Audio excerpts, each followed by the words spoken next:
चाँद ये मेरी मोहब्बत का गवाह है।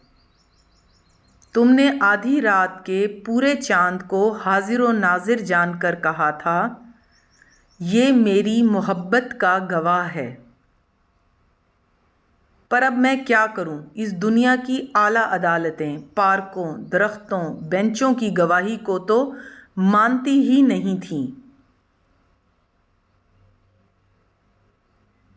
अब खुद दो टुकड़े होकर लफ्ज़ों की लाज रखने वाले चाँद की गवाही लेने से भी इनकारी हैं।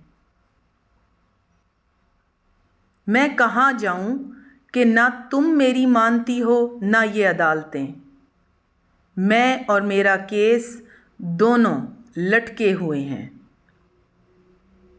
ख़त्म हो जाएगा ये दर्द भी बुझ जाएगा। दर्द कुछ देर ही रहता है, बहुत देर नहीं।